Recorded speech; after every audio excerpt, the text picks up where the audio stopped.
Welcome to Food for Fertility.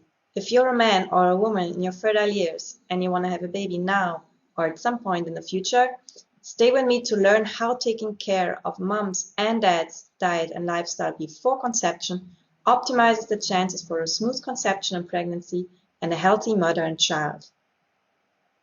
My name is Claudia Kaiser. I'm a certified nutrition consultant and owner and founder of Metabolance, a company offering holistic and individualized nutrition coaching and a shop for organic real food in Brussels and online.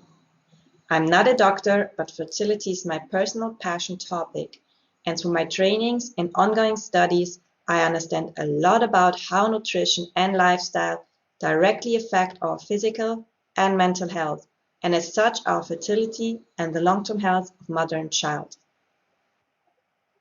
In my practice, I observe the following tendencies, which for me are all about infertility, just to different degrees. At the top of the iceberg and the most obvious are the many couples struggling to get pregnant or to maintain a pregnancy. Statistics are actually talking about 1 in 8 or even 1 in 6 couples who are struggling with infertility issues, which per definition means that they've tried to conceive for more than a year unsuccessfully with regular intercourse. And it's not only elderly couples in their 30s or 40s, but also couples still in their 20s who are affected. You probably know someone who's facing that problem right now, or maybe it's even yourself. Second tendency is that more and more babies are born with a weak constitution and are facing several health challenges either as babies or later in life, be it digestive issues, eczema, asthma, allergies, obesity, diabetes, behavioral disorders, you name it. It's actually official that the babies being conceived and carried to term today, for the first time in 2 centuries, might actually be born with a lower life expectancy than their parents. And the third tendency is that I see many women who are chronically depleted and are facing hormonal imbalances, especially thyroid issues after having given birth. I'm personally very concerned by these tendencies because the ability to produce healthy offspring is natural and the key to the survival of our species. So if we look at our society from a bird's perspective, it actually shows that slowly but steadily we are heading towards the extinction of our species. The good news is that it doesn't have to be like that it can be prevented, and that you hold the key in your own hands.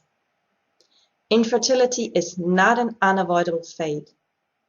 It's a symptom, and the root causes can to a large extent be found in diet and lifestyle. Think about it for a minute.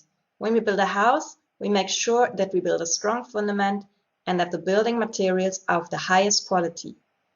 However, we don't usually do the same when it comes to the quality of our child building materials, the egg and the sperm, at the moment of conception. I personally know many couples who prepare their wedding day 1 year in advance, but I hardly know any couple who's preparing for conception in a similar way. A baby is made in equal parts by the woman and by the man. If we look at the difficulties to conceive, factors usually attributed to men are low sperm count and low sperm motility. In women, it's usually ovulation problems, thyroid irregularities, or hormonal imbalances like PCOS, factors that I actually see a lot in my female clients. Those problems are all clearly linked to lifestyle factors such as age, body weight, stress, toxin exposure, exercise, or better said, the lack of exercise, and of course our dietary habits, not only during pregnancy, but also before conception. In fact, what we eat, drink, think, and feel every day is not just fuel to provide us with energy. It's actually nourishment and information to all our cells, hormones, and DNA. Food, nutrients, and even thoughts actually have the ability to switch on and off certain genes. This is a new scientific concept called epigenetics, which is basically saying that while your genes might load the gun, it's your lifestyle and diet that pull the trigger, or not. Isn't that amazing?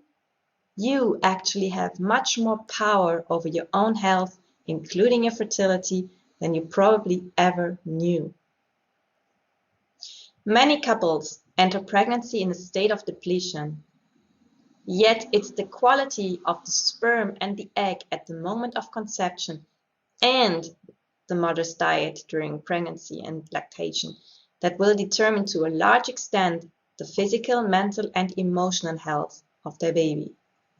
This is why it's so important that both partners load up their batteries before conception. In fact, you cannot start early enough. Even if you're single or not even sure if you ever want to have a baby, you can and you should make sure that you're physically capable to. Health and fertility go hand in hand. If you're healthy, you're fertile. If you're infertile, it's a sign of not being healthy, and that could lead to other health problems in the long run, independent of having a baby or not. If all of that makes sense to you, I invite you to check out Food for Fertility, a holistic program that allows you to educate yourself well and to put into practice those learnings. The information I provide goes far beyond don't eat sugar and junk food, so even if you're already into healthy eating, I promise you new, eye-opening, and surprising facts that might just make the difference between okay and optimal for you. Besides edible physical foods, we will also dedicate time and energy to what feeds and nourishes you on a mental and spiritual level. Factors not to be underestimated on your fertility journey. For more information about the available options, go to www.metabalance.com/food-for-fertility. I will be delighted to be of your service and to accompany you on your journey. Thank you very much for your attention.